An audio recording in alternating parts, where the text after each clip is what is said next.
Okay, so my name is Rebecca Levitan. I'm a PhD candidate in History of Art and Archaeology, and I will just briefly introduce our first moderator, Benjamin Porter, who will then get his group set up for a conversation, and then we will proceed to eat and continue that conversation at lunch. So Benjamin Porter is the director of the Phoebe Hearst Museum of Anthropology and an associate professor of Near Eastern Archaeology here at UC Berkeley in the Near Eastern Studies Department. Porter is a Near Eastern archaeologist who invests how past Middle Eastern and Mediterranean societies built resilient communities and institutions in both arid and semi-arid zones, and he directs field archaeology projects in Jordan at the Iron Age capitals of Deban and Busayra. Porter's 2013 book, Complex Communities, The Archaeology of Early Iron Age West Central Jordan, won the American Schools of Oriental Research 2014 Wright Book Prize. Porter's research has been funded by the National Science Foundation, the American Philosophical Society, and the Lewis Kolb Society of Fellows at the University of Pennsylvania, among many others. He's a founding board member of the Institute for Field Research, and you can check out their work. It is linked on our page, and which is a nonprofit organization that supports excellence in archaeological field school training. So join me in welcoming Ben, and we'll set up for our first set of panelists.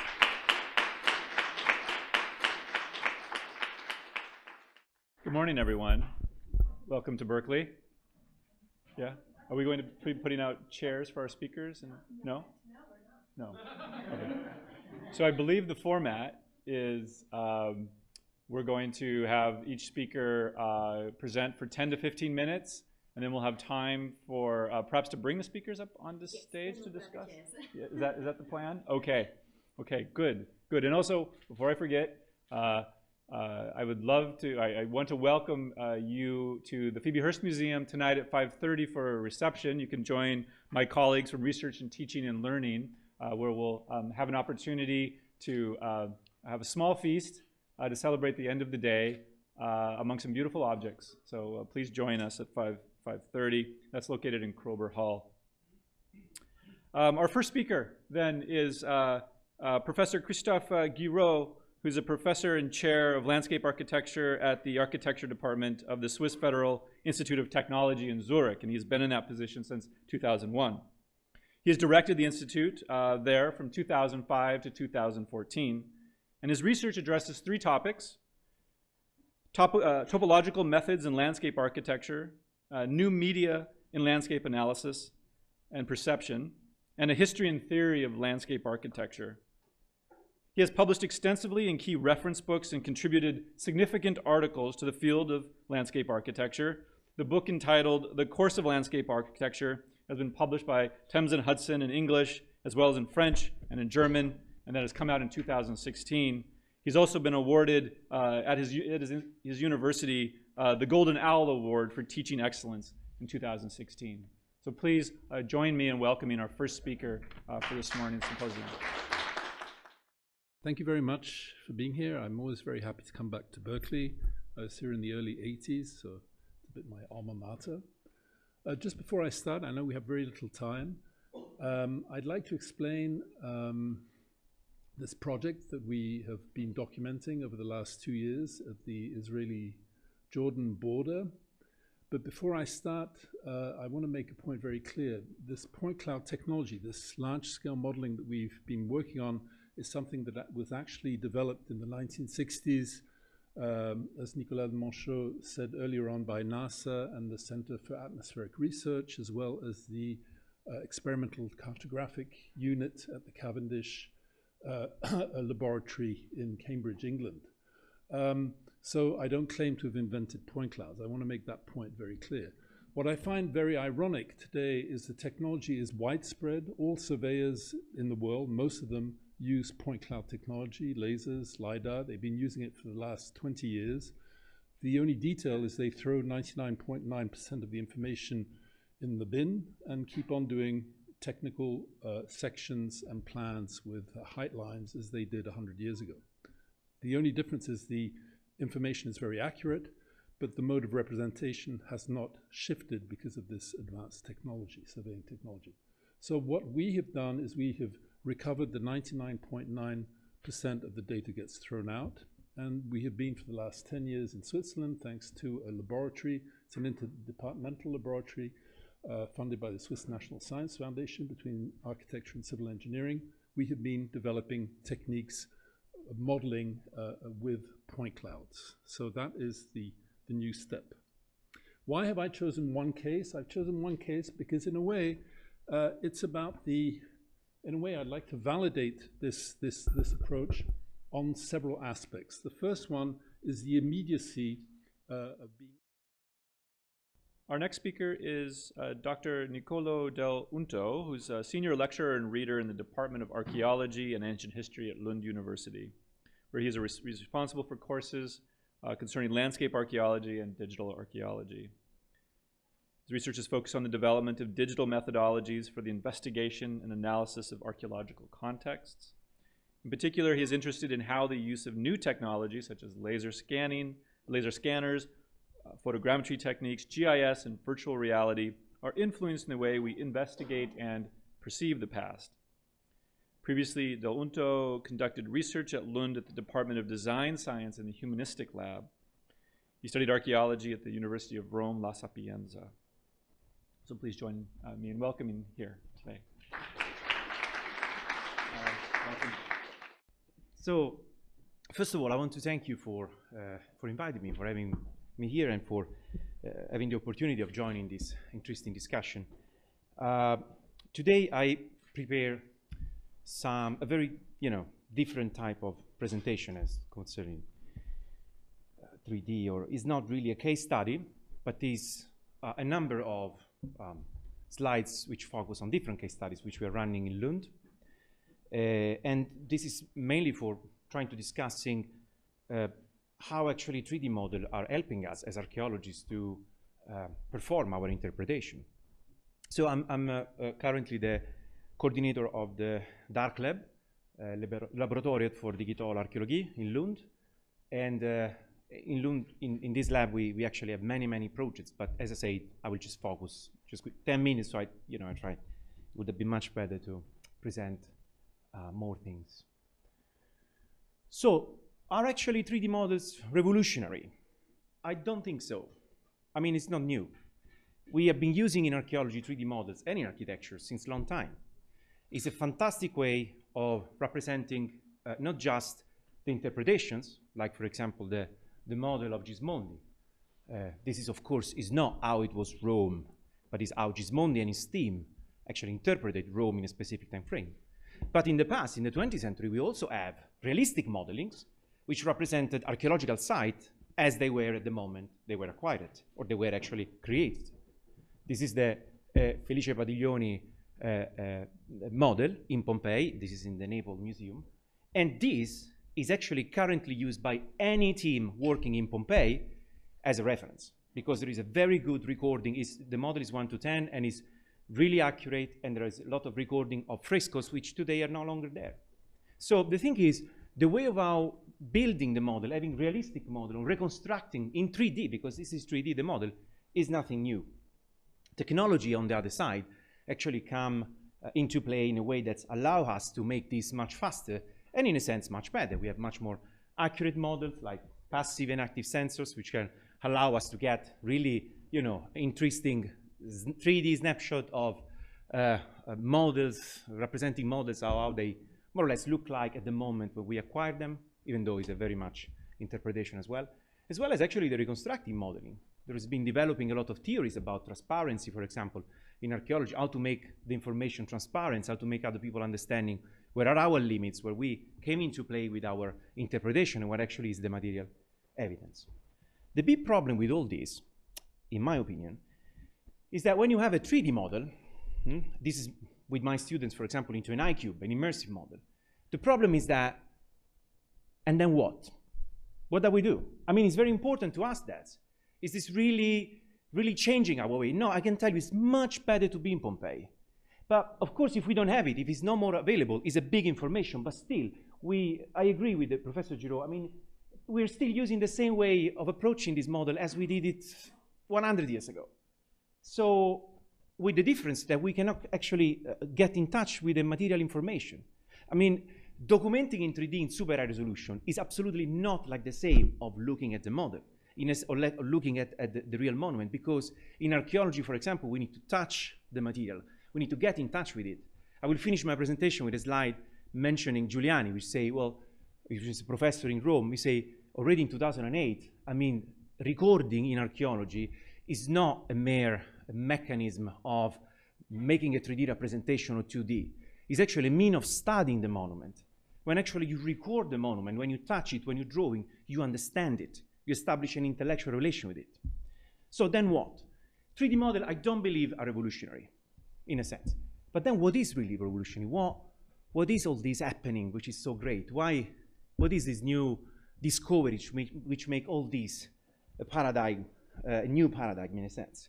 And this is well represented by, this is the moment when the two last popes were elected, you know, which are very close in time, you see. And you can see here,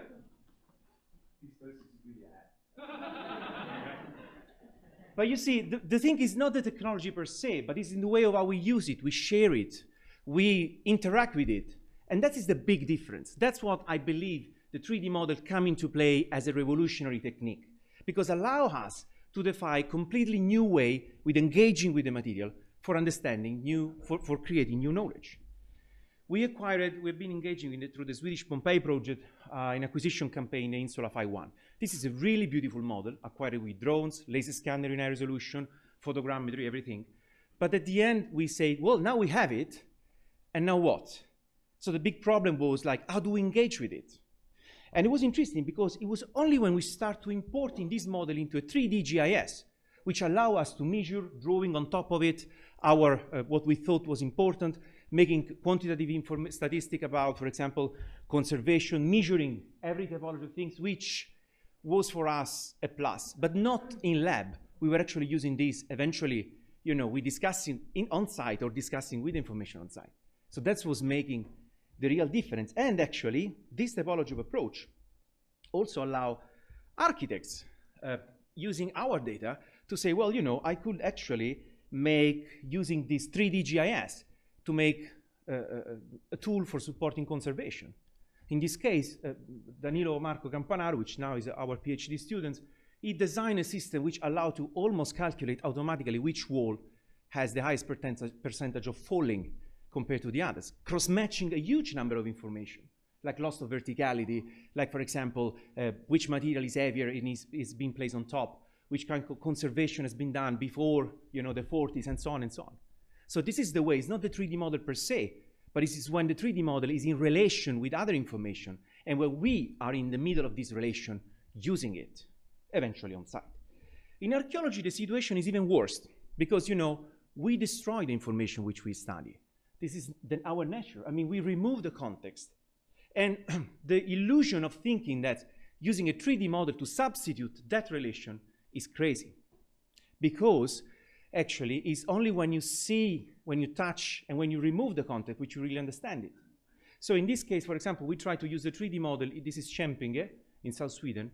And we did the 3D model and import the 3D model in this tablet, actually, before removing the context and drawing on top of it in 3D, fulfilling a geodatabase, looking at the material culture. So we were recording on our 3D model what we could assess physically.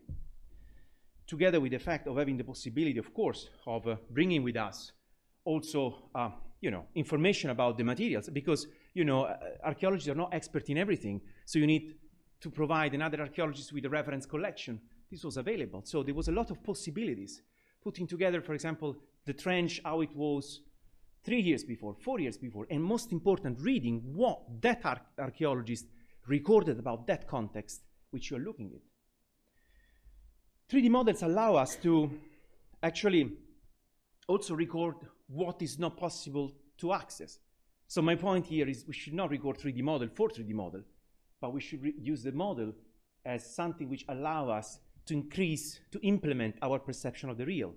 This is the Roman Forum, for example. We decide to acquire not the upper part, we're absolutely not interesting for us, but the underground basilica, because there is no relation between them. And in doing so, we could actually really engage with the data in a much more holistic way.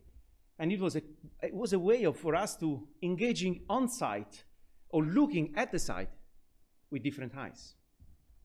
3D models allow us also to actually create interdisciplinary frames.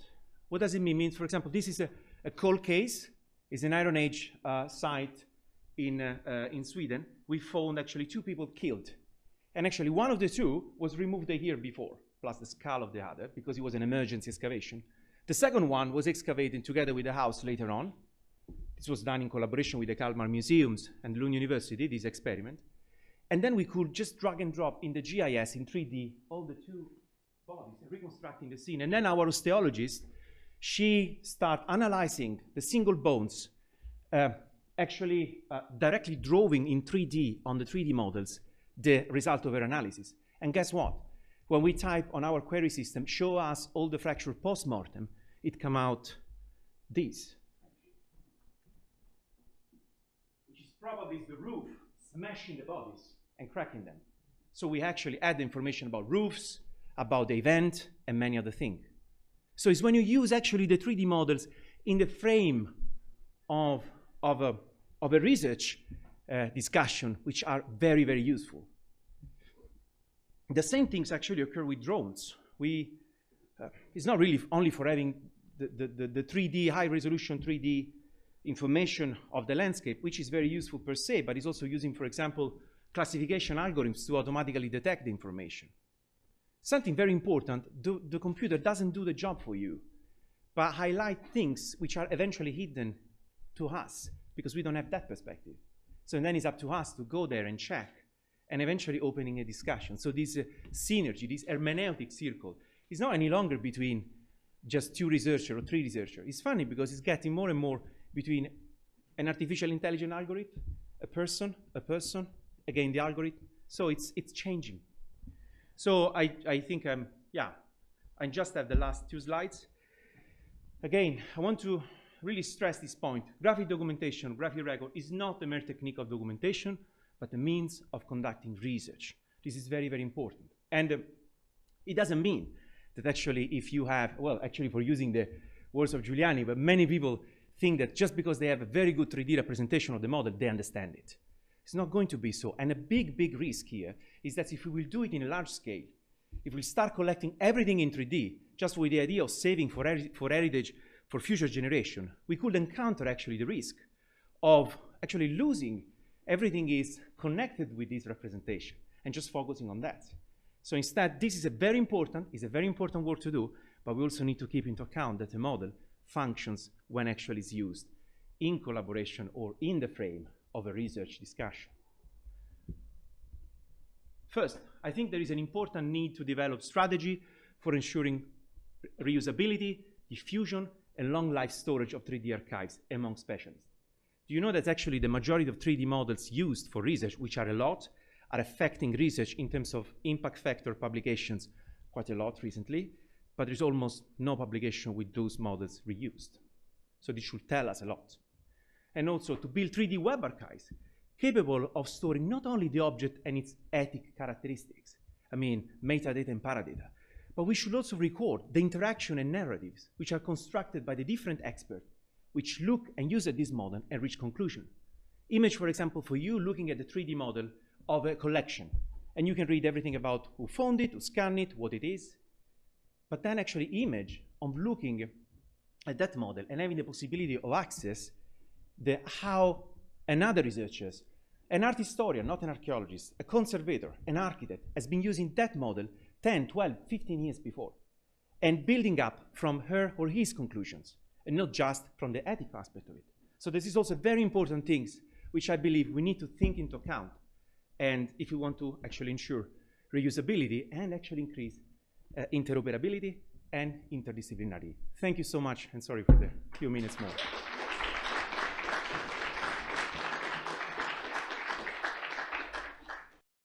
Our next speaker is Dr. Elaine Sullivan from the University of California, Santa Cruz. Elaine, are you here? Oh, great, there you are in the front. Elaine is an Egyptologist and a digital humanist. Her work focuses on applying new technologies to ancient cultural materials. She is the project coordinator of the Digital Karnak Project, a multi-phased 3D virtual reality model of the famous ancient Egyptian temple complex at Karnak. She's project director of the 3D Saqqara, which harnesses GIS technologies and 3D modeling to explore the ritual and natural landscapes of the famous cemetery at Saqqara through both space and time. Please, Elaine. The past decade has witnessed a surge in the availability and use of digital technologies across the disciplines of archaeology, cultural heritage, and museum studies. The increasing power and declining cost of computing technology has transformed the way we think about collecting, analyzing, and presenting cultural data. With advances in GPS, geographic information systems, and three-dimensional documentation processes, archaeologists have dramatically shifted techniques for field collection, recording and archiving of artifacts and ecofacts, and the analysis and organization of our data sets.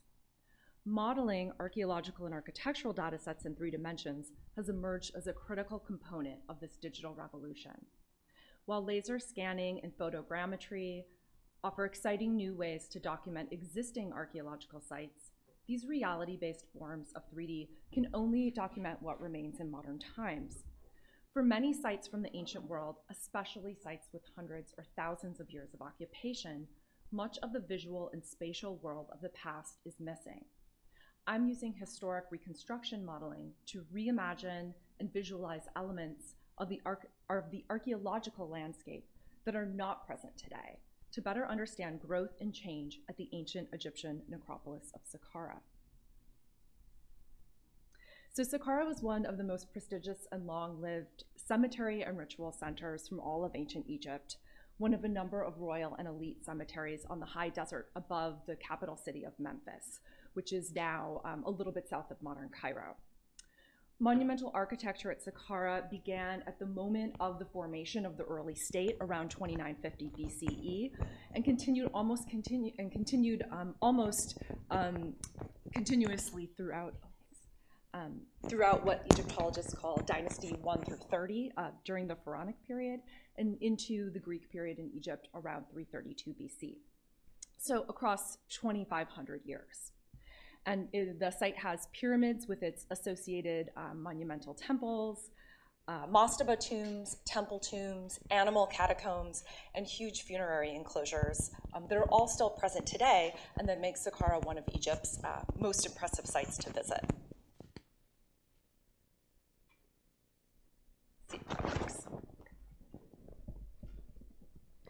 Although the site is remarkably preserved, Saqqara today is a palimpsest, the result of thousands of years of change, both architectural and environmental. And like other sites with long periods of occupation, due to significant modification and degradation, direct field observation of important aspects of spatial and visual culture are impossible today in the field. Building superstructures have collapsed, suffered purposeful destruction, or disappeared under more than 2,000 years of drifting sands coming in from the Sahara Desert. All processes which are evident in the collapsing architecture of the site today.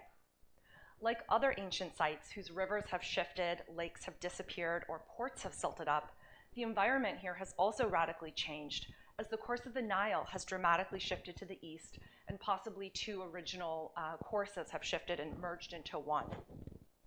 At most long-lived ancient sites, it's difficult to reimagine so many layers of change simultaneously. How then, as archaeologists, can we better understand these complex spaces? How can we track the creation of meaning and significance in ancient places? And how can technologies assist us in studying the past in ways that replace those fragile elements of culture that have not survived?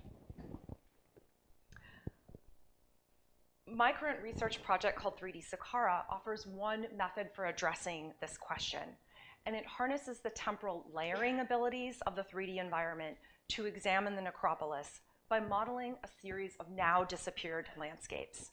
So using a 3D GIS reconstruction model of the necropolis, I've been adding in both what is missing from the site today, as well as simultaneously peeling away later layers of construction at the site in order to consider each phase of the cemetery in isolation, to clarify how new features are added in or modified in response to the existing landscape and buildingscape. So covering the first 2,600 years of architectural development and environmental shifts, the model visualizes major changes at Saqqara across this period of time and traces visual points of emphasis, ritual linkages between important places, and hypothesizes how specific places were intentionally remembered or obscured by later generations. And I conceive of the model as falling into the realm of what Maurizio Forte, who is here, called a potential past. For me, that's a model that shows us the potential state of some elements of the landscape in a given moment in the past. And just like all models and maps, these leave out a huge amount of information. And of course, I can't begin to hope to represent the full complexity of the past. But it allows for the replacement of many important aspects of the site, aspects that can be combined virtually and considered in new ways. So for example, at the earliest moments of the formation of the Egyptian state, Saqqara served as a major burial ground for both elite and royal tombs.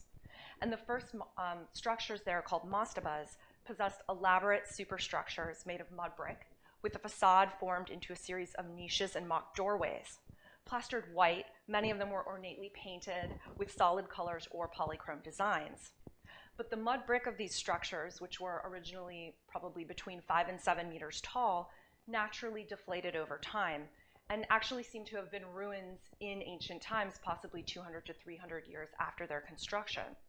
And today, most of these mastabas are buried under sands and later debris at the site and are only really visible as sort of undulating mounds of sand. A few of them, like the one exposed here and shown on my slide, still show their niche surfaces, but have deflated many meters and have completely lost their bright white plaster and polychrome. And so through digital reconstruction, it's possible to reimagine and represent their visual impact at their moment of construction.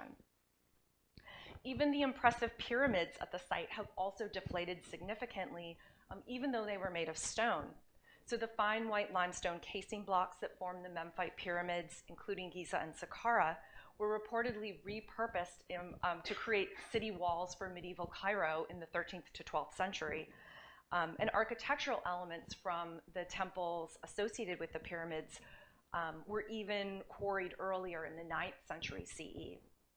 So the original height of the pyramids, their impressive sharp angles, the reflective white color, are all now lost today, and as they have collapsed and revealed their interiors and the foundations of the temple buildings around them. And so the visual and spatial form of these monuments, like the mud brick tombs, do not reflect their ancient state today. Similarly, the New Kingdom temple tombs were harvested by Coptic Christians for the monastery of Abba Jeremias, immediately to the east of this site. And archaeologists who have worked at that site have actually found inscribed blocks from the New Kingdom tombs within this Coptic Christian monastery. The removal and disassembling of these temples and pyramids actually may have begun in ancient times.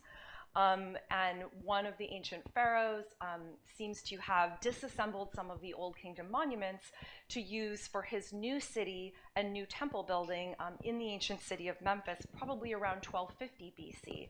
So this kind of reuse and disassembling and deflation was already taking place in the ancient world. And so you can see that here at the Valley Temple of King Unas, the entire upper portion of this temple has completely been removed, and as well as the covered causeway that would have linked this Valley Temple to the Unas Pyramid up on the escarpment itself is almost fully in ruins. Substructures of 2 royal tombs from the earliest period of Egyptian history have been identified underneath and cut into the bedrock of the area around the Unas Pyramid. But their superstructures have been completely destroyed down to their foundations.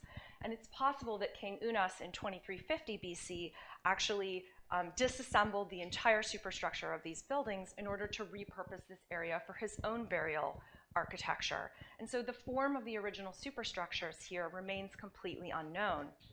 And a recent re-examination of this area by an excavator, Claudia Lacker-Raxdorf, hypothesized 5 possible superstructure types for these royal tombs, 2 of which I've modeled very simply here to test out in the modeled landscape. So the examples I've shown you here today are from the earliest moments of Saqqara, and they highlight how much information has been lost or in many ways made invisible after thousands of years of use and even ancient change at long-lived sites like Saqqara. So 3D historic reconstruction modeling thus allows us to reimagine and visualize the changing appearance and form of the site over time. We can remove later constructions and reestablish ancient lines of sight. We can reconstruct monuments that are no longer existing. And these questions about sight lines and visibility within the model then can be tested out, and this is sort of the place where those sort of research questions can be addressed. We can recreate ancient ground horizon or ground level, and we can move the Nile River to reflect its ancient place and its ancient relationship with the site itself.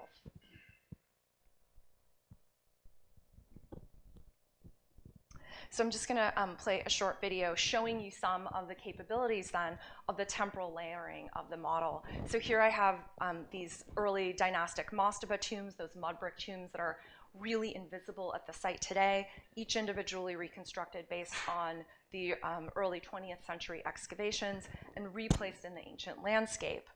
And then we can move on and using a time slider, add in all of those temporal moments. Now, so adding in Dynasty 2, I'm bringing in the hypothetical superstructures of those early royal tombs here back into the desert area, as well as a large-scale funerary enclosure, probably built by another Second Dynasty king. Then immediately after this moment, the famous step pyramid of King Djoser will appear and sort of create the most visible monument at the site. Here on your right, as well as the beginning of a step pyramid that was actually never finished at the site to the south. We have a series of new mastaba tombs built by other elites around the original early mastaba tombs. Then in slightly later in Dynasty 5, a series of royal pyramids that appear and as well as obelisks and solar temples that appear at the neighboring site of Abu Sir. Then moving back to central Saqqara area, we can continue to add on these temporal layers with the addition of Dynasty 6 royal tombs in the area of South Saqqara, so royal tombs as well as immediate family members of the king. And then a series of new royal tombs here right around the step pyramid of Djoser. And so this goes on and on as I can sort of break down into temporal time slices and look at how each individual section of the necropolis is changing and how I can walk through these different areas and look at specific monuments, viewpoints, movement points, and ritual pathways and connections between these different areas of the site over time. So this kind of model allows me to closely examine patterns of construction and change, both across time and space, from a macro point of view, really looking at the larger scale cemetery, but then also from this more close-in individual monument view, and think about these different questions of visibility in space and changing up over time. So I can think more carefully about visuality at the site of Saqqara, exploring changes in visibility, axis movement, and monument prominence, and the use of space as a ritual center over time. And I can ask research questions like, how did moving through this space change the visual impact of individual monuments?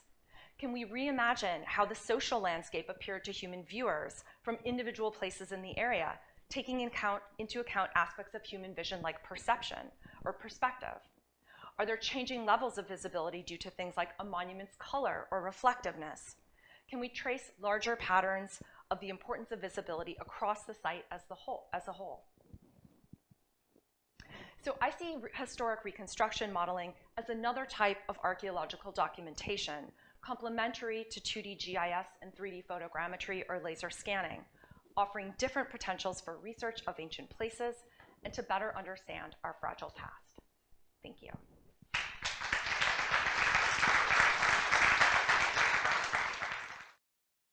Our last speaker is Dr. Eugenie Schinkel. She is a reader in photography at the Westminster School of Media Art and Design in London. Originally trained as a civil engineer, Dr. Schinkel went on to study photography, art history, landscape, anthropology, and critical theory, obtaining her doctorate from the Slade School of Fine Art in London in 2003. Her academic research is interdisciplinary in nature and includes both visual and written practice. She writes on a range of topics including architecture, landscape, fashion photography, vision machines, and human technology relations. These diverse areas are bound together by a long-standing interest in the haptic and embodied dimensions of our relations with images and image-making technologies. More recently, this interest has grown to incorporate ideas drawn from affect theory and cognitive neuroscience. She explores ways that such approaches can broaden our understanding of relationships with photographic images. So please join me in welcoming her for our last speaker in today's session. Good morning or afternoon, thank you. I felt it's funny because you had said that everyone immediately said yes to this invitation, and I actually emailed Nicholas and Rebecca and asked them if they had the right person, because I'm not an expert in any of these fields. If you'd asked me a few years ago, I'd have said my field of study was photography, but now I'd more broadly describe it as aesthetics. What I'm going to be touching on today is just one really thin slice through a quite broad practice. Unfortunately, I'm not going to be touching on any of the haptic and embodiment research that I do. And in light of, especially of the first three presentations, I think it might have been interesting, but we'll maybe another time. I'm really interested in the background of historical continuity that accompanies sort of historical transformations. And I'll be touching briefly today on the sort of interrelationships between three of the areas I'm currently studying, which is landscape, architecture, and vision machines. The vision machine that links most of my work together is one that we're all familiar with, linear perspective. It's a Western technology that dates back to the Renaissance. It continues to have a profound influence. These are two thinkers whose work really influences me. Hubert Damisch, whose work I continue to battle with because he's incapable of writing a sentence that has less than 150 words. And Martin Kemp, who is succinct and just, yeah, really interesting. Anyway, they've both written on perspective. Hubert Damisch's Origin of Perspective, which is one of the, I think, most important foundational texts in art history. As is Kemp's The Science of Art, two amazing books that kind of bookend the entire study of the history of linear perspective. So I'm interested in perspective both as a historical paradigm and as an expressive apparatus. I'm just going to cover a few technologies. Again, you're probably familiar with most of these. Filippo Brunelleschi's set of demonstration panels. He did two of these panels. This one, both now lost, unfortunately. This was the baptistry of St. John in Florence. And it's a machine, it's a physical machine. You would look through the back of the panel that you held against your face, and in his other hand is a mirror. And you would then move back and forth to bring the thing into focus for yourself. At the top of the panel, I don't have a laser pointer, but here was a panel of polished silver. So the clouds that were in the sky, or not, above the baptistry would be reflected in that. What's really interesting about this is that it articulates a relationship between structural order and natural, and I use the scare quotes advisedly, natural disorder, between order and chaos, that I find really interesting, and it is a sort of a sub-theme of the sort of few areas I'm going to be talking about today. In 1435, Leon Battista Alberti codified this demonstration. He wrote it down. He basically sort of gave a set of instructions for a historical set of workshop practices that had been around by that point. We don't really know, maybe 50 years, maybe 100, maybe less. Both of these I consider vision machines. The one is a theory, if you like, a technique. The other is a physical machine. But they both for me fall into the category of machines. So the idea of space as a cubic unit, as something very homogeneous and regular, was born in the urban environment, and it has clear and sort of lingering links to practices like theater design and architecture, the logic of plan and elevation. What's less obvious is the way that perspective has shaped the representation of landscape. Here's Dennis Cosgrove, another sort of seminal thinker in the area of landscape. As he says here, it first emerged as a way of seeing in the external world in the 15th and early 16th centuries, and remains a visual term. Yeah, sorry, anyway, you can read that yourself. I'm not going to read my quotes. Early concepts of landscape emerged alongside practices like surveying, mapping, artillery science, ballistic trajectories, all sorts of, it's a whole cluster of sort of instruction manuals. Do I have to wear it? People are struggling to hear. I'm so sorry. Oh, I'm sorry. Okay, here we go. Right. Where was I? Yeah, anyways, a whole history, a whole sort of a cluster of tactics for appropriating space that were often to be found in the same manuals. And interestingly, in historical treatises of perspective, you will almost always at the back of such treatises, particularly in the 18th century, find instructions on how to create landscapes, how to represent landscapes. I was very interested in the sort of the links between this and some of the stuff that Christophe was talking about. This is Cristoforo Sorte, who was a map maker, who was one of the sort of very early, I guess what we would call a landscape practitioner. So from its earliest emergence, the Western idea of landscape has been closely bound with techniques of measuring and controlling space. And this is another diagram that for me, it just kind of, it articulates so many of the relationships that I'm interested in. The fixing of a particular viewpoint, the placing of a veil, a very ordered veil, between oneself and the world that one encounters, and the essentially chaotic nature of that world. So that's part A. Oh, and you see this again in amazing things like John Ruskin's 19th century attempt to bring order to things like cloud formations. So these instances pop up again and again and again through the history of Western art. We can think of it as an attempt to systematize spaces that are essentially non-systematic. I'm going to return to this again. I'm going to go sort of out of order in history.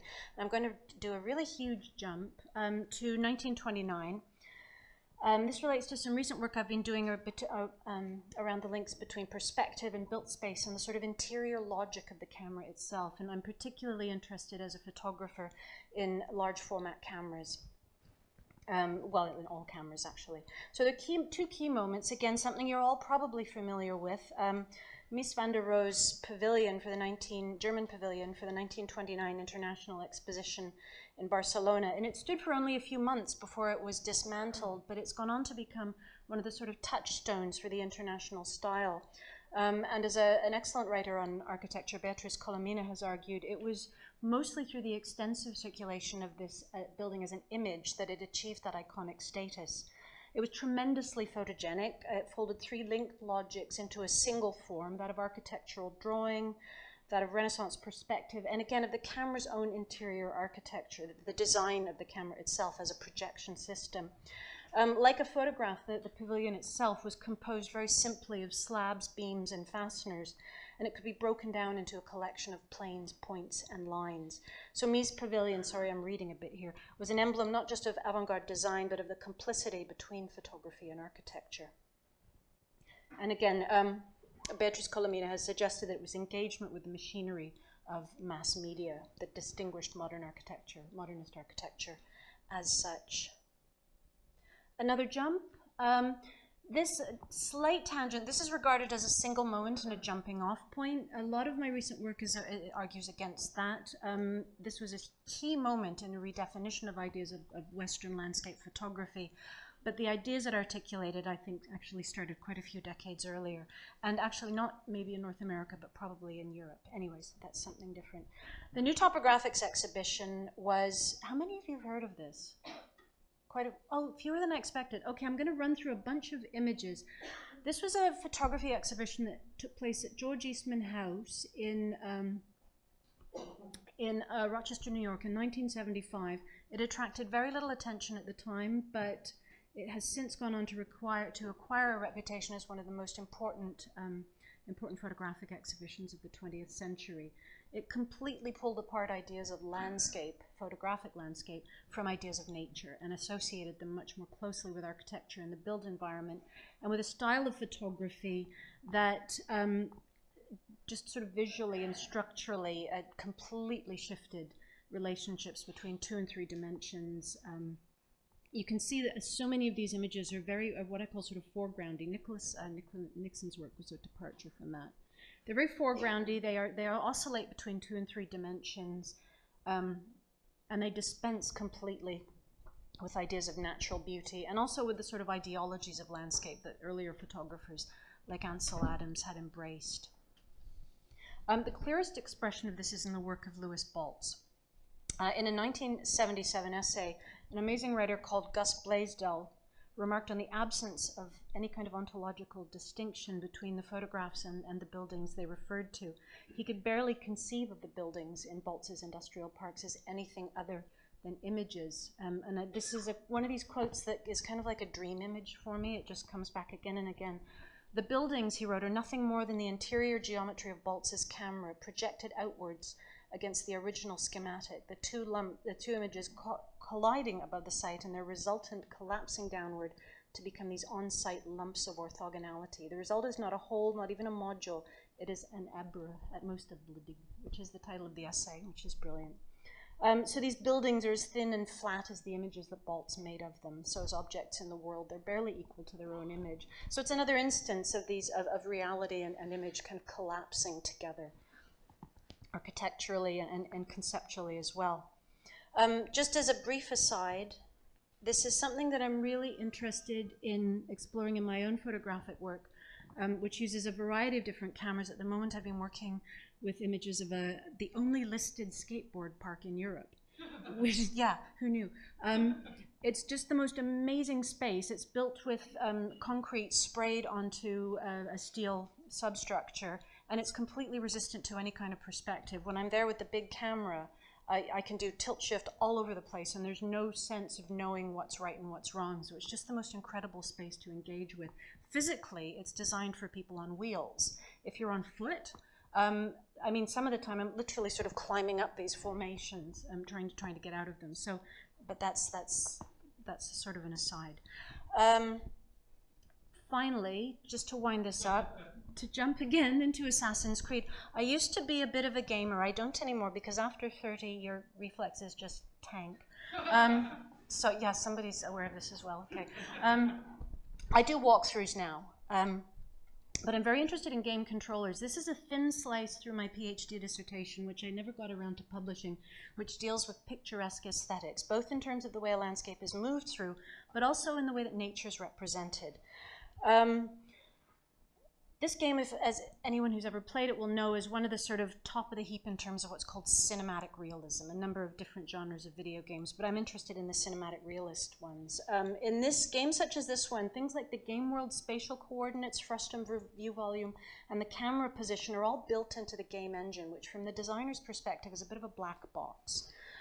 So I'm looking into game engines. I don't look at sort of narratology and ludology and those elements of game design, but the coding, the way that space and physical processes are modeled, the way that space is modeled and the way that natural processes are modeled on the level of code. All of the algorithms used for rendering object space are based around 18th century perspective theory. One of the first of these, which was written in 1964 by a chap called Lawrence Roberts, was initially derived from such formulae. For some time now, the idea of realism in digital games has been articulated around two factors which compete for processor resources. And this has been the same for at least the 15, 20 years that I've been writing about games. Graphics and animation. So typically graphics wins out. And just as a quote from some of the literature I've been reading, some aspects of reality, such as lighting effects and shadows, draw more attention than other less dramatic natural phenomena. The end result is that even the most realistic games offer a hodgepodge of realistic and very unrealistic effects. A passive patch of grass might flow in the wind, but a character standing in the midst of a terrible rainstorm won't even get wet. Yes, I got my last page, good. So the work I'm doing at the moment examines the trade-off between physically accurate behaviors and faking it with good graphics. And I've been looking specifically at the way that natural processes are modeled and simulated. Now, in a game like Assassin's Creed, this space is very clearly perspectival in nature. This space, much less so. They both are modeled on the same basic structural framework. They're both built around exactly the same kind of processes and simulations that are built into the game engine. One of the simulation systems I'm examining is called particle generation. There are three that I'm interested in. There are fractal modeling, which is usually used for landscapes. There are Fibonacci series or grammar-based models, which are used for generating 3D objects, usually by outside designers and then bought in as assets. This is particle generation, which is used for simulating dynamic nonlinear effects like smoke clouds, fire, and water. There's three key parameters of a particle system. They're not represented by surface elements or polygons or patches, but by clouds of particles that kind of move around. They're not static. Particles change, form, they move around, they appear and disappear with time. And the shape and form of objects represented by particle systems have no sort of completely defined shape. Stochastic processes are used to create and transform these appearances dynamically. Now, there are a number of ways, I'm not going to get into this too technically, don't worry, because I'm almost finished. A number of ways in which natural, if you want to call it again with scare quotes, processes make their way into such systems. First, particle behaviors like motion and transformation are modeled often using existing models from scientific and engineering disciplines. The creation of what's called the generation shape, that's actually a very early paper on particle systems.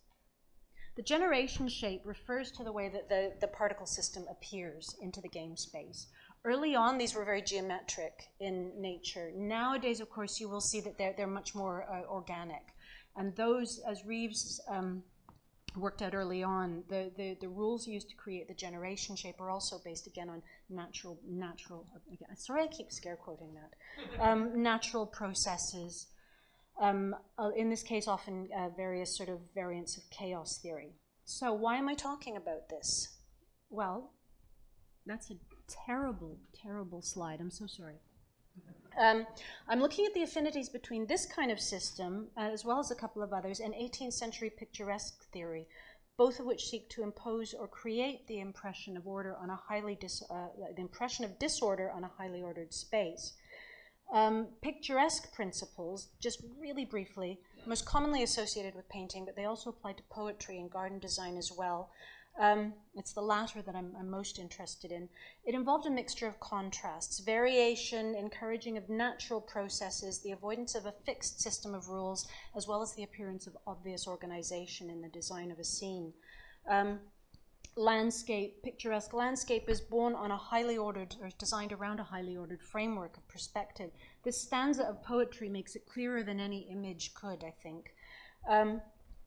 The controversy around the picturesque focused on the degree to which human artifice should be aligned either with nature's appearance, such as we see in video games, or with its visible laws. So it tried to occupy a shifting position that mixed an obvious and conventionally geometric artifice with an irregular, less apparent artifice derived from nature.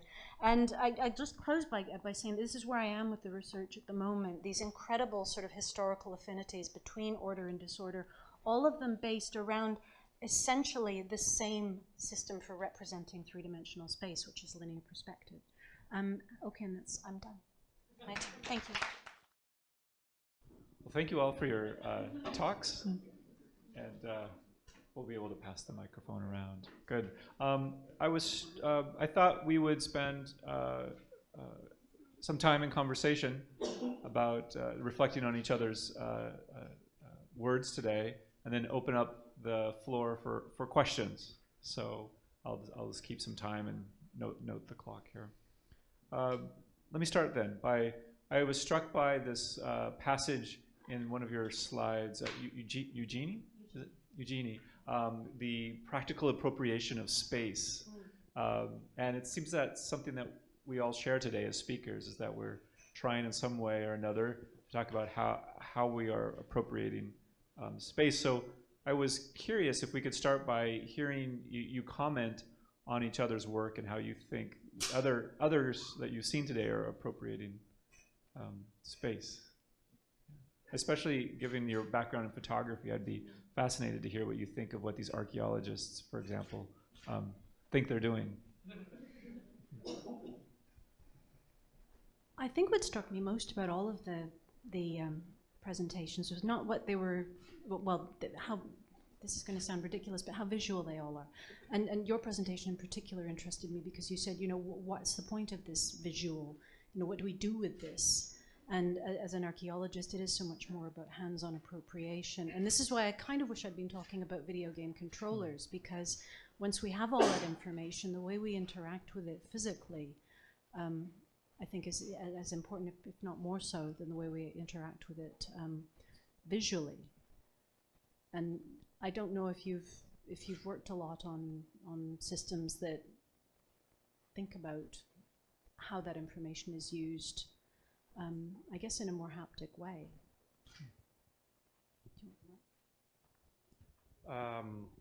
Well, it's well, in a sense, I believe that all this representation, 3D visualization, and so on, are very subjective, but and are subjective from many perspectives, not just for the instruments, but because it reflects what we are searching for, what actually we want to define, and so on. But subjectivity is not a problem as far as actually you're aware of it, and you know what actually you're looking for. Subjectivity, or creating these kind of images in a subjective way, is dangerous when you have no idea what you're recording it or why. That is problematic. For what concerns the appropriation and so on, it's a very delicate thing, very delicate, because especially when we think about mapping, using 3D model for mapping the past, especially when we discuss about war or areas, or archaeology. Archaeology has a very long tradition in kind of colonialism. We used to go in other places, take things, bring it in our countries, and then owning that physically. So there is a lot of discussion about that, and there is an important discussion which needs to be undertaken, in my opinion, in a broader way, from what actually are we taking? Are we taking something? Or what is this something? And how this could come back to us? How do we use it? So it's very, tricky, I would say. I don't know if I answer your question, but... No, you just made me have more, but that's okay. Elaine, would you like to comment on or how you see others appropriating space, if you will? Yeah, I think a lot of the archaeological projects that are using 3D are doing the appropriation in very creative ways. And I think the thing that I usually get out of seeing other people's projects is that I never thought about looking at a site that way. And I think that's kind of what's exciting about 3D, is that we are still doing a lot of creative work and thinking through very different questions, and there's sort of not this is what you do with this kind of 3D model and everyone does the same thing. Instead, there's a lot of leeway to use those models in in very different ways. And certainly there are a number of people who are doing haptic research and are looking at, can you grab objects in a model? Can you replace them in the model? Can you interact with these other kinds of ways that are, that are more interactive than your mouse and a screen, right? And so there's a number of people thinking through, what does that mean? What are the kinds of preconceptions then we take with us in those spaces? But so I think there's a lot of kind of exciting research going on and people doing many different kinds of interactions with these spaces, and I think that's a good thing, that we're really not limiting ourselves to these three means of interacting so far.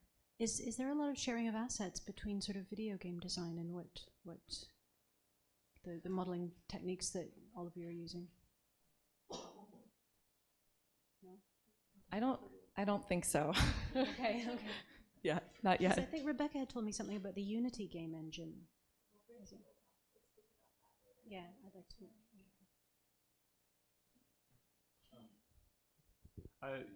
onto that topic of userability, because you have this intriguing notion of what do we do with our interpretations. And we have our models, but our interventions with those models, how do we record them, or how do we document them for the future? Also, I think that's a question for all of us to be thinking about it. And that was a question that you posed in your talk, but I'd be curious to know what others thought about the models that they're building now and their interpretations of those models. How do we make them live on?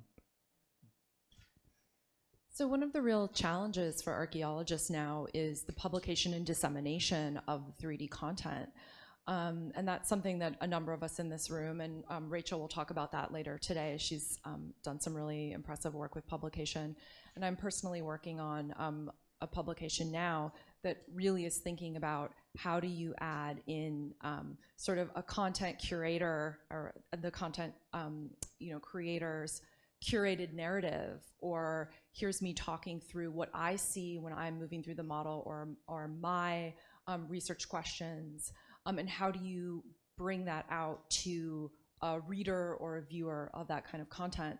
So my colleague at UCLA, Lisa Snyder, created a platform called VSIM, and the video that I showed you today is in that it's sort of like a 3D PowerPoint that allows you as a 3D model creator to create a series of narrative spaces that you can annotate and add sound and image to, link out to databases. But so in that way, and that's just one example of us trying to show people how we as the archaeologist are using the space and exploring the space. But then the goal is to, of course, always then allow your reader or user to interact themselves with the space and ask their own questions and explore, first person themselves. So I think there's a real balance that we still haven't achieved in publication that allows the user to control their own experience, but also to get access to the content creator or other researchers' experience and what they can get out of it, right? Because as Nicolò said, an art historian moving through a space is very different than an Egyptologist moving through a space,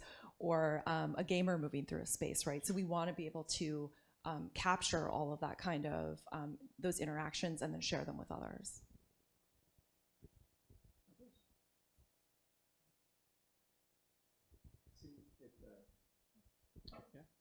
There is on top of it, there is a distinction, or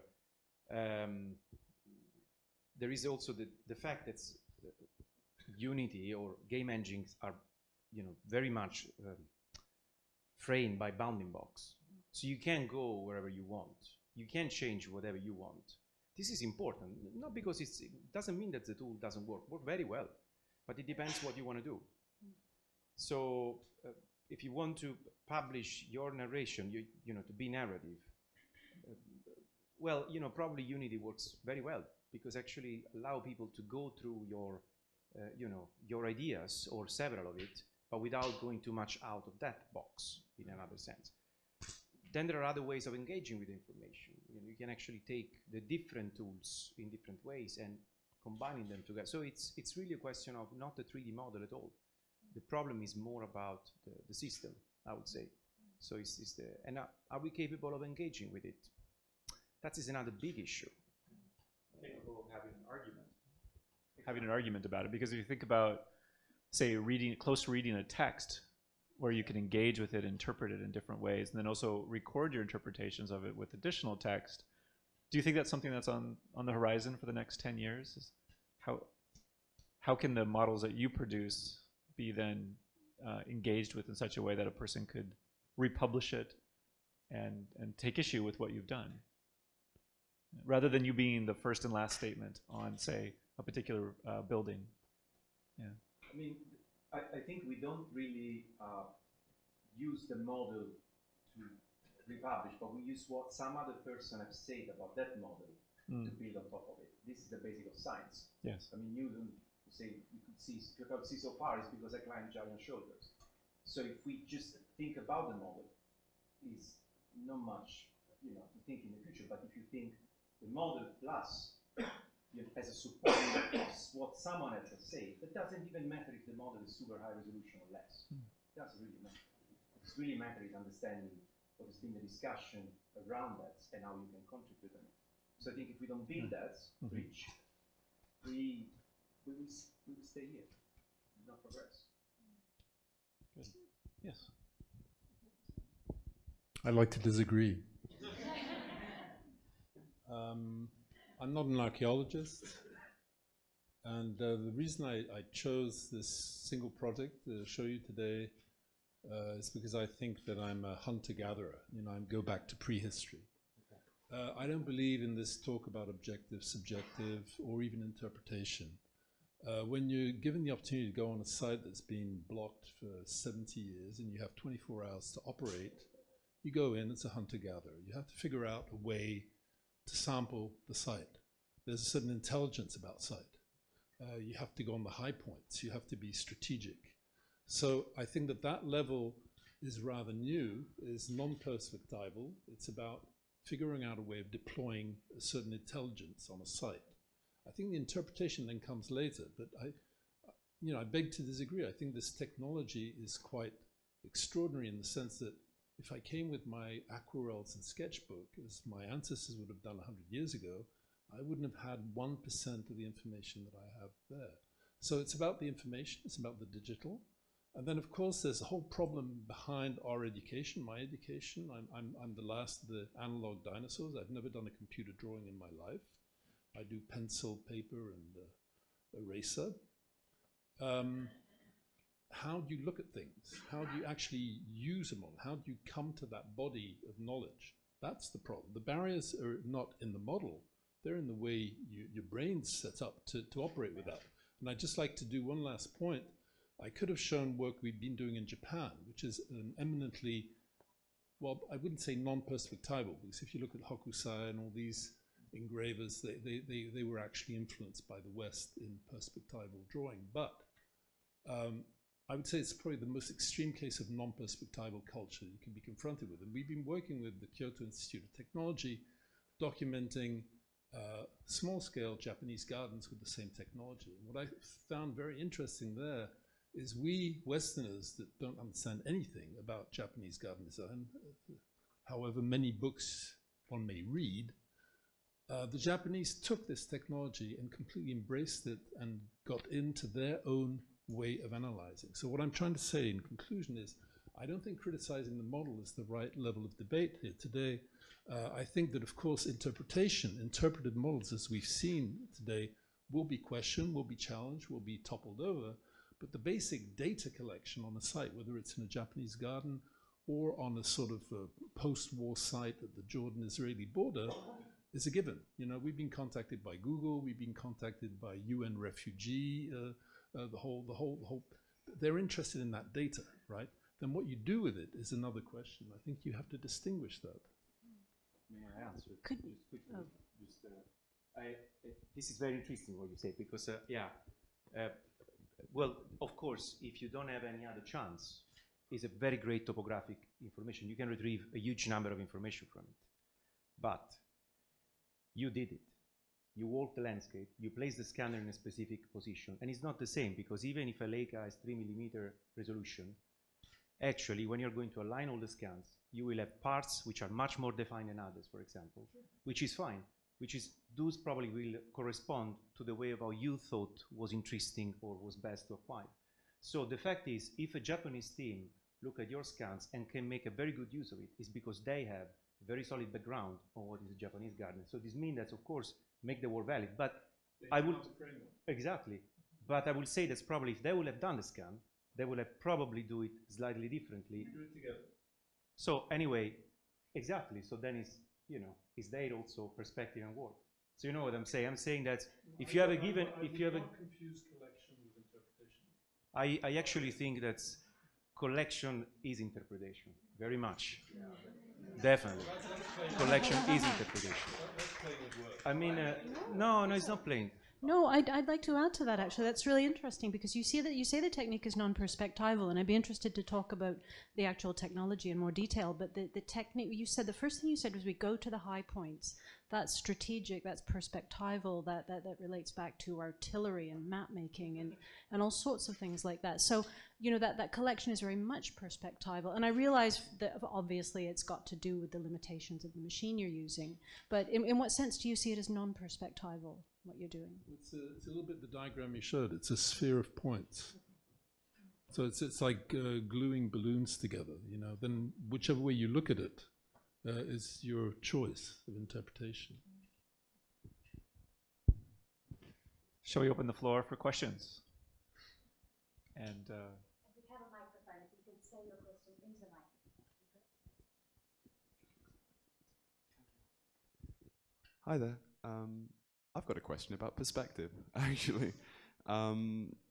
More specifically about the mechanics of exploring specific models or environments. In particular, I've got in mind a game, funnily enough. It's more of a question for Elaine and Eugenie. Given the rise of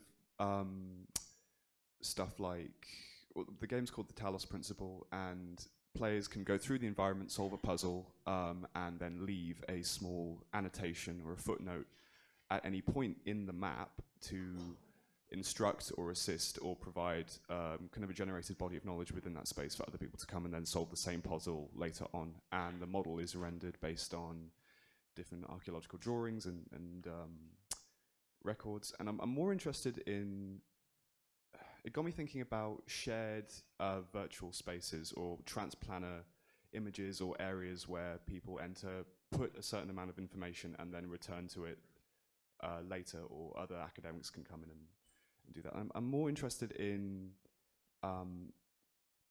where you think this technology is going in terms of shared academic virtual spaces and shared transplanar experiences that result in these 3D model spaces being a composite library of small annotations and footnotes and information that people have left there, really, and what potential future you see in that.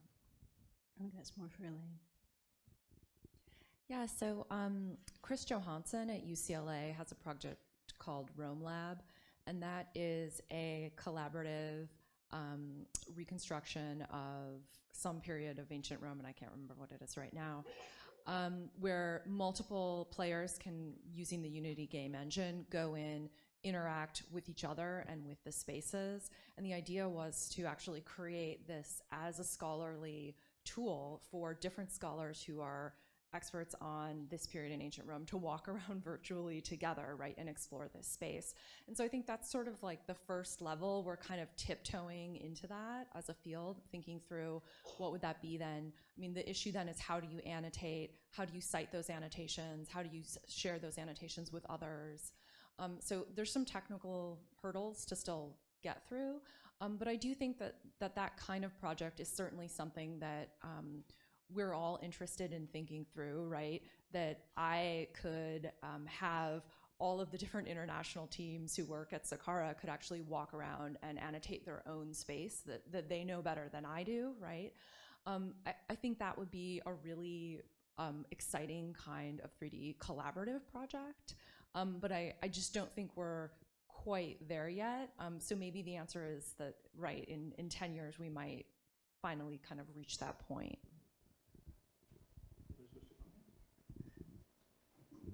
Another question? Yeah, this is a compliment to the gentleman from Lund. I'm glad to see that you were concerned about the metadata involved with these visualizations and the metadata of how the representations were themselves created. And to Elaine, there's a thing called the London Charter, which essentially requires that if you have a visualization, you need to annotate why you chose to put 2 windows in rather than 4. And how that's done and then how that data is represented is very important to how people can reuse this in engaging conversation. So how are you dealing with that now? Yeah, there is actually the London Charter is I think is one of the first examples when we have of a European project which was focused on it. Then we have the Sevilla Charter, which actually just now in ICOMOS has been recognized as has been adopted, is recognized in the frame of the ICOMOS. But in archaeology, we also have, for example, the extended metrics, which is recently an article written by Emanuel Demetrescu, which is actually defined. It's very interesting theoretically, because he analyzed the process of reconstruction like the process of excavation. I mean, when we excavate, we don't remove soil, we actually recognize and document an event. So in the extended matrix, Demetrescu defined a reconstruction as a future event. So he actually bring what is done in the virtual level and map it as actually if we would have done in archaeology. I mean, so it's interesting because there is a lot of movement of it, and transparency is crucial because you need to know how the model has been done. You need to know which parts of the model, for example, are more reliable for certain operation and what's not. There are Garsky, for example, he also wrote a very interesting discussion article about it, especially because we talk about scanner, but the majority of models very often are done with image-based modeling, so photogrammetry, what we call. And this has a very strong impact from how the operator actually operates or take the pictures. It changed completely everything. So we need to be very conscious that a model doesn't exist per se. A model exists or is more valuable or strong as far as actually is well described. Metadata, paradata, which are the kind of data which define how the model has been produced. There is a last just comment on it. We talk about drawings and these things, but in the past, the drawing, for example, it was a person with a media, which was the pen and the paper, right? When you reach the final end of the model, a mesh texturized model, between that model and the acquisition, there has been a number of software and choices made by the person. And that is an interpretation, absolutely, because different choices are going to show or not show several things. An example, the last slide I showed the landscape.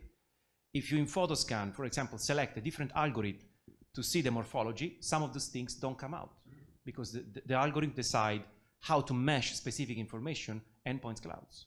So it's very important to take into account that, otherwise we really lose to make models which are not going to be useless, are going to be misleading, because people will use them thinking, oh, this is the truth, this is great, and they actually make their assumption on something which is actually not done for that reason.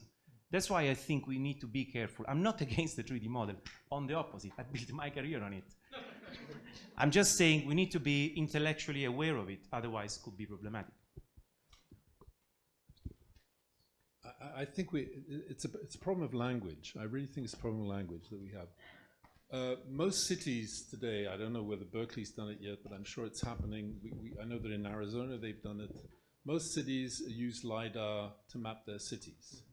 Therefore, there's a robot or a UAV flying over that maps a whole city three-dimensionally. We have in open source today in Switzerland the whole city of Zurich with every facade, every window, every road there, right? And of course, you can come in and say, oh, but the robot interpreted thing. Of course, it's not the reality with a big R. In any case, you know, we can go into reality theory and we'd be speaking for the next year, we wouldn't be done with it. So what I'm saying is, there is, without talking about the personality that comes in and records a site in one day and chooses the wrong hill and does this and that, you have this LiDAR carpet covering a whole city, and you have a model in which then you have to work, you have to operate, right? And I'm speaking more as a designer. You can actually remove buildings, add buildings, displace things, and of course you use filters. If you don't want the trees, you filter the trees out. If you just want the trees, you filter the buildings out, etc., etc. But the model itself is a non-interpretive base, right? When you get a LiDAR data, I consider, when I get the LiDAR data from Swiss Topo for the city of Zurich, it's as neutral as Switzerland can be, right? It's a relatively neutral, it's a relatively neutral document, right? Then, of course, you go in. Depending on the scale at which you're working, you use different methods, depending on the level of resolution, etc., etc. But I think we have to be very careful about just simply saying, oh, whichever way data is gathered, it's simply subjective and that's it. I really think that there's a conceptual revolution happening right now where finally, instead of just working on zoning plans and developing some sort of color by number map, you're asked to look at a place physically, like a body. You're asked to, you really asked to, and that's part of the problem that we have as teachers. We have not been trained, we've been trained perspectively, you know, in the orthographic method, but we haven't been trained to really work into the physical realm of a city or the body of the city in that way. And I think that those are really very important questions that should be addressed. I don't think we should be quibbling about whether one is subjective or not. It's more like, what are the methods to be developed? I completely agree, but when you say simply subjective, for me subjective is a great thing, because we're actually you are aware of your subjectivity as a LiDAR scan of Zurich subjective? Because someone has done classification. Someone took actually these point clouds. That's not my definition of subjective. Okay, but someone, what I'm actually saying, talking for the models, where there is also several experts. No, I'm not saying that this is the. It goes back to the subject. Okay, let's clarify something. I'm not against the LiDAR. I use it every day. All my students actually use. I don't think it's a useless data. I think that actually when you download the LiDAR, if you don't download, for example, the specification of when the flight has been done, which kind of resolution has been used, which kind of classification, and which tools, that is problematic if you don't have this information, because then you don't know. So that's what I'm saying. So a point cloud as a LiDAR, which is a great opportunity for building research, and is something that's, it's a great plus, is in any case subjected to a number of rules, which you need to know as a researchers, because if you have no idea about it, then you're not. Language. There are rules to language. What I'm saying is it's not subjective. Well, let's accept some language barrier, but I think we all made clear our points. I mean, in a way, I think it's an unanswerable question, because it goes right back to the earliest questions about whether the camera was objective or subjective. Early arguments about the camera said, well, it's a machine. It's machine vision. The machine is seeing. But someone has to take the camera somewhere and put the camera somewhere and decide what's inside the frame and what's outside the frame. And I think, obviously there are, conceptual kind of complexities involved in transporting that really simplistic argument into what you're doing. But I think in principle there's a core of similarity there. Where do you put the camera? Where does Geneva begin and end? How do you set those boundaries? Someone has to set those. Christophe, am I right in thinking that you see that the subjective aspect is actually the real opportunity? Comes after. Yeah. But the real opportunity to think about how you're approaching your subject matter, your own sensibilities, and you bring that to, that seems to be what, you're defining it as a problem, but you're actually defining it as, no, I define it as a good thing. Because you define it as a point of critique, where you're defining it as a sense of a way of approaching your evidence from a very positive perspective. Yeah, we enter LiDAR subjectively. Yeah. Say comment on that. Please. Well, thank you. Well, it's an interesting discussion, but I'd like to go back to a very philosophical principle, which is maybe help the discussion, or at least just my own view. That is, in terms of human perception, we can assume that we have a world, and this world exists without the human brain. Okay. Or let's compare Gregory Bason and Levi-Strauss. This helps as well, right? Is the world an extension of the mind or not? So if we take this interesting, hopefully, for my feeling, very interesting way to go into the interpretation of models, we can start to say that as soon as I have something in the empirical domain of the human brain, it comes through interpretation and perception, which is the automatically way we define anything, any information available in the entire planet. So it seems to me, radically useless to say that there is something like a model, a point cloud, whatever, out of the human perception, because this means that the human brain is a kind of category split from the world. I'm sorry, I'm very radical on that, but I publish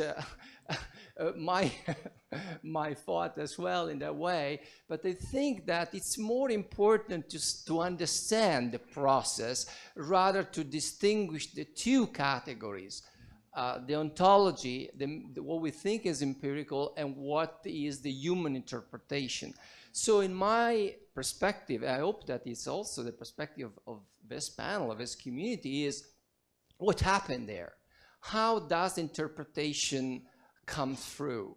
What kind of principle we are using? What is able to influence that? And we understand it's all cultural, because we cannot assume that next generation different society can interpret the same way.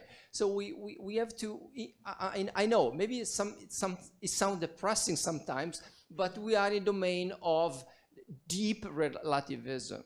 And I'm with at least part of you guys when we say, there's nothing against subjectivity. It's just the fact that we need to understand what's going on and what kind of feedback and what kind of simulation, what kind of result. And at the end, I'm back to the Gregory Bateson principle. It's all about map and territory, right? So we are now investigating the map. And we assume that the territory doesn't exist without maps. This is my point. Can I just say something really quickly to that? It's also about the sort of what mediates between us and the territory when we do that mapping process, and the degree to which we incorporate that technology as part of our perceptual systems. And I think this is why, and part of the reason I'm so interested in linear perspective is because historically, certainly in terms of Western art and Western civilization and Western subjectivity, it's a technology that we have thoroughly incorporated to the point where we confuse it with natural perception. Anyway, that's all I've got to say on that for now. And I wanted to just go back to the question of metadata and paradata, which I think probably digital archaeologists could talk about for hours. But you know, it's important to say that you know, how we're actually expressing our metadata and paradata and linking it to our models is incredibly important, especially in a historical reconstruction model like mine. You know, every single model that I put in has hundreds of choices, relies on a great deal of legacy data and publications from people that have worked at Saqqara, as well as satellite imagery, aerial photography, all of these kinds of things. And so, you know, one of the real challenges is how do I incorporate and publish and disseminate that metadata and paradata for each one of my models so that a user or reader could, you know, access that material. And so there's a variety of different ways in which all of us are trying to do that. How do we attach that data? How can it be downloaded individually when you're actually exporting or sharing the individual models, the whole model? All of those kinds of questions. So that's something that we're all actively doing and actively thinking about, you know, how to bring all of that really rich decision making that goes into any kind of model that we're making and actually make that accessible and shareable, and whoever's going to be reading it or using it later gets access to all of that kind of decision making. Thank you. We're going to break for now. Thanks to all of you for coming this morning. You certainly worked up an appetite. We'll see you back here at